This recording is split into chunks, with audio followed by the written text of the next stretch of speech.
There's a meal in the Bible that God commanded an entire nation to eat in a single night, standing up, sandals on, staff in hand, ready to run. And he said, "Never stop eating this meal, not for 1 generation, not for 10, forever." That word forever should stop you. Because most people read the story of Passover and see a strange ritual from a very old world. A lamb, blood painted on a doorframe, bread with no time to rise, bitter herbs that make you wince. It reads like an ancient survival instruction, not something that could possibly matter to you, sitting here thousands of years later. But here is the paradox nobody tells you. The Apostle Paul, writing centuries after Egypt, looked back at that one night and said something staggering. He called Jesus our Passover lamb, not a symbol of him, not a picture that reminds us of him. He said Christ our Passover has been sacrificed, present tense, as if the two events were somehow the same event. So which is it? Was Passover just a meal for slaves fleeing Egypt? Or was every detail of that night, the blood, the bread, the timing, the lamb, actually a message written in advance, waiting 3,500 years to be understood? By the end of this video, you will never read the gospel the same way again. To understand that night, you have to understand what came before it. By the time we reach Exodus, Israel is not a nation. It is a slave class. 400 years in Egypt, and what began as a family finding refuge from famine had become forced labor under a pharaoh who never knew their story and never cared to. Exodus tells us the Egyptians made their lives bitter with hard bondage, in mortar and brick, and in every kind of work in the field. Whole generations were born, worked, and buried, without ever once tasting freedom. And when they cried out, God heard. He sent a man named Moses back into the very palace that once raised him, with a demand that sounded almost absurd. "Let my people go." Pharaoh said no. So began 9 plagues, and they were not random disasters. Each one was a direct confrontation with a specific Egyptian god. The Nile, worshipped as a source of life, turned to blood. The sun god Ra was blotted out by 3 days of total darkness. One by one, the gods of Egypt were being unmasked as powerless, while Pharaoh's heart grew harder with every blow. 9 times, the door was opened for Pharaoh to let go. 9 times, he slammed it shut. And so God tells Moses there is coming a 10th plague, and this one will not touch crops or rivers or skies. This one walks through the houses of Egypt at midnight, and it takes the firstborn son of every household, from Pharaoh's own palace to the lowest servant's home. No exceptions. No immunity by birth or status or wealth, unless something is done first. So God gives Moses instructions, very specific, very strange, and every detail matters. On the 10th day of the month, each household is to select a lamb, not any lamb. Exodus 12 says, it must be without blemish, a male of the first year. The Hebrew word here is Tamim, and it means whole, complete, without defect of any kind. Not almost perfect, not good enough. Tamim means you could examine this lamb from every angle and find nothing wrong with it.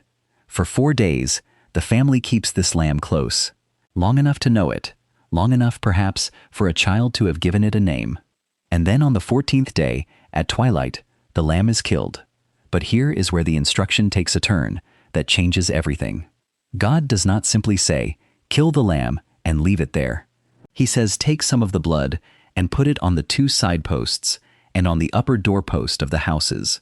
Think about that. The lamb could die correctly, the blood could be shed exactly as commanded, and it would still do nothing for that family unless someone took that blood and physically applied it to the door. The death of the lamb was not the point where safety happened. The application of the blood was. That night, as the plague moves through Egypt, God gives it one instruction: when I see the blood, I will pass over you, and the plague shall not be upon you to destroy you, when I strike the land of Egypt.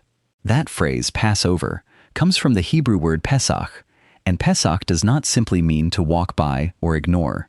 Some scholars connect it to the image of God standing guard, hovering protectively over the doorway like a bird shielding its nest, refusing to let the destroyer cross that threshold. This was not God looking away. This was God standing in the gap. And notice what determined whether a household lived or died that night. It was not how good the family was. It was not how faithfully they had kept the law, or how much they deserved to be spared. An Israelite family with no blood on the door would lose their firstborn exactly the same as an Egyptian family, and an Egyptian who believed the warning and marked their door in faith would be spared exactly the same as an Israelite. The only thing that mattered was this: was there blood on the door? Let that settle for a moment. Judgment did not pass over these homes because the people inside were righteous enough to earn it. It passed over because a substitute had already died in their place, and its blood had already been applied to their doorway. The lamb was not a suggestion. The lamb was not a symbol they could interpret differently if they chose to. The lamb was the only barrier standing between that household and the judgment coming at midnight. And if you have spent any time at all in church, that sentence should already be sounding familiar. Now God does something unusual. Before the night has even happened, before a single drop of blood has touched a doorpost, He tells Israel to remember it. This day shall be to you a memorial, and you shall keep it as a feast throughout your generations. You are to observe it as a lasting ordinance, which means every piece of that meal was built to be repeated. Not once, not as a one-time survival ritual, forever. The lamb, roasted whole, eaten in haste, with nothing broken or left over until morning. The unleavened bread, matzah, flat and plain, because there was no time to let dough rise when judgment was moving through Egypt at midnight. The bitter herbs, a taste meant to physically remind every future generation what slavery felt like in the mouth, so comfort would never erase the memory of bondage. And the posture itself, loins girded, sandals on feet, staff in hand, eaten in readiness to move the moment the word came.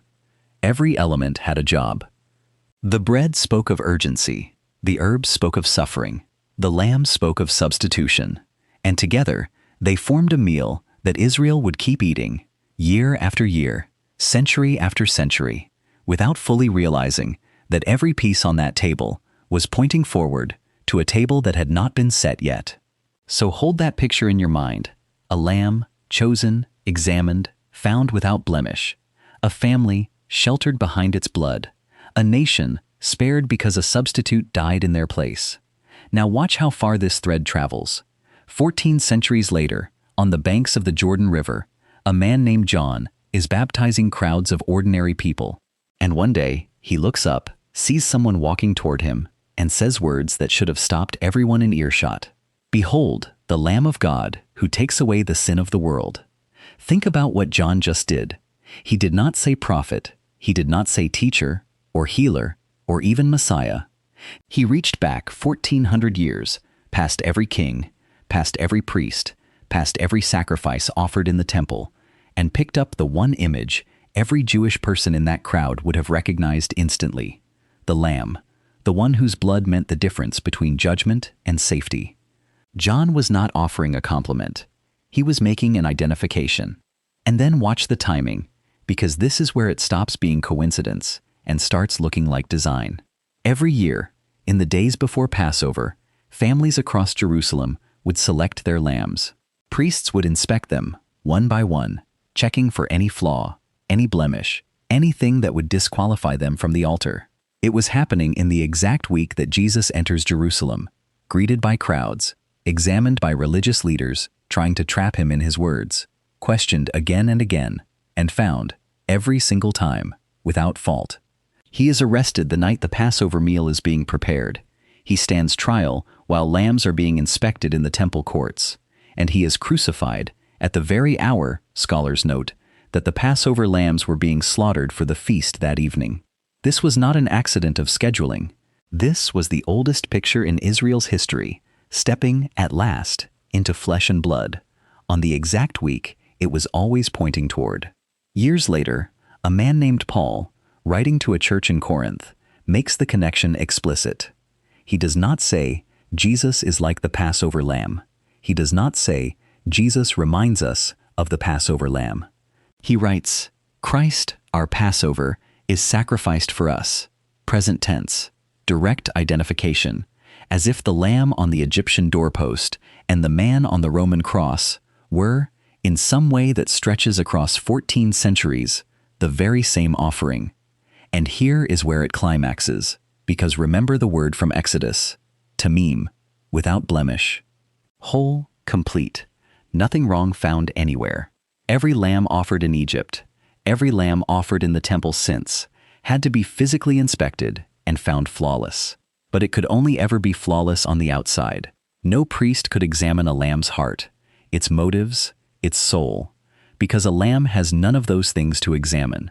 But when they questioned him, when they tried and tested and cross-examined him, when Pilate himself said, "I find no fault in this man," something happened that had never happened before in the entire history of that altar.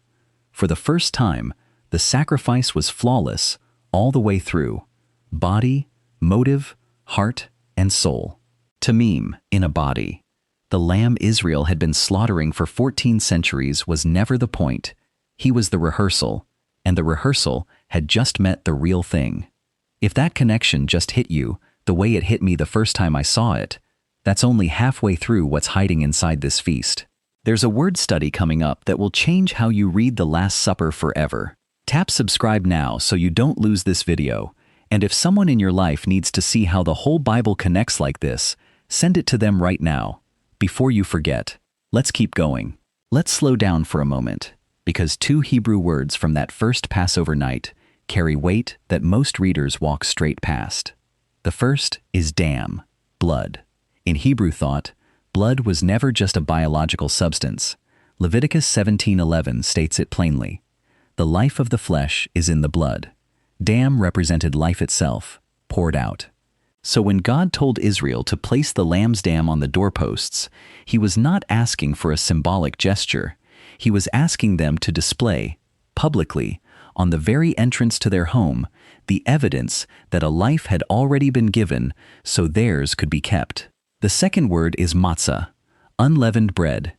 Flat, plain, made without yeast, because there was no time to let anything rise before the Exodus began. But leaven, in Hebrew symbolism, came to represent something beyond baking. It spread quietly through dough, the same way sin spreads quietly through a life or a community, unseen at first, until it has worked its way through everything. Which is exactly the image Paul reaches for centuries later, writing to a church in Corinth that had grown tolerant of sin in its midst. He asks them, "Know ye not that a little leaven leaveneth the whole lump? Purge out therefore the old leaven, that ye may be a new lump, as ye are unleavened. For even Christ our Passover is sacrificed for us. Therefore let us keep the feast, not with old leaven, neither with the leaven of malice and wickedness, but with the unleavened bread of sincerity and truth." Paul is not writing a history lesson. He is standing in a Corinthian church, holding up a 1400-year-old ritual and telling believers who have already been covered by the blood, now live like the bread, plain, pure, nothing hidden working through you. Now step back, because there is a pattern here bigger than one meal, one night, one nation. Substitution, a life given in place of another. Protection, a covering that shields those who trust it from a judgment they could not survive on their own. Deliverance, not just an escape from danger, but a walking out of bondage into an entirely new way of living. That three-part pattern does not appear once in Scripture and disappear. It shows up in the ram caught in the thicket on a mountain called Moriah, in place of a son who should have died. It shows up in the blood on the altar every single day of temple worship, generation after generation. It shows up in a Passover lamb, roasted and eaten in a hurry, on the night a nation was born out of slavery. Think of it like a stage production, rehearsed for 14 centuries. Different actors, different props, different backdrops, from Egyptian brick pits to a wilderness tabernacle to a temple in Jerusalem. But the same script, performed again and again, night after night, generation after generation, waiting for one final performance, where the understudy would finally step aside, and the true substitute, the one every rehearsal had only been imitating, would walk onto the stage himself. Now watch the final pieces lock into place. because this is where it stops being pattern and becomes proof. The night before his death, Jesus sits down with his disciples to eat the Passover meal. Luke 22 records it plainly. With desire, I have desired to eat this Passover with you before I suffer. And then he does something no rabbi had ever done at that table. He picks up the unleavened bread, the matzah, and says, "This is my body, given for you." He lifts the cup, the same cup that had marked deliverance for 14 centuries, and says, "This cup is the new covenant in my blood, which is shed for you." He was not adding a new ritual onto Passover. He was telling them what Passover had actually been about the entire time. And then remember the instruction from Exodus. Not a bone of the lamb was to be broken. 14 centuries later, as Jesus hangs on the cross, the soldiers move to break the legs of the men crucified beside him, a common act to hasten death. But John records that when they came to Jesus, they found he was already dead, so they did not break his legs, not by human mercy, in fulfillment of a detail written centuries before he was born. And at that very hour, in the temple courts across the city, the Passover lambs were being slaughtered for that evening's feast. Now the story reaches all the way to the last book of the Bible, and the picture that started in Egypt reaches its final form. In Revelation, John is given a vision of heaven itself, and at the center of the throne, he does not see a lion, though a lion had just been announced to him. He sees a lamb, standing as though it had been slain. And around that lamb, a multitude too vast to count cries out with one voice, "Worthy is the Lamb who was slain, to receive power and riches and wisdom and strength and honor and glory and blessing." 14 centuries earlier, a lamb's blood on a doorpost had meant the difference between death and life for one household, for one night, in one nation. Now the same lamb stands at the center of eternity, and every family from every nation who has ever taken shelter behind his blood surrounds the throne, worshiping the one who was slain, so that judgment would pass over them forever. So let this settle over you for a moment. That family in Egypt was not spared because they were braver or more faithful or more deserving than the household next door. They were spared because they trusted the blood already provided and applied it in faith. That is still the only requirement. Not effort, not enough good works to outweigh the bad. Just trust in the substitute who already died in your place. There is a Hebrew word, zikaron, remembrance, not simply recalling a fact, but stepping back into its reality. Every time bread is broken and a cup is lifted in his name, you are not just remembering what he did. You are being invited to shelter behind it again. That night in Egypt was never just about a lamb, a door, and a plague. It was the gospel, written in blood, 14 centuries early. If this opened your eyes, share it, subscribe, and remember, the blood still saves.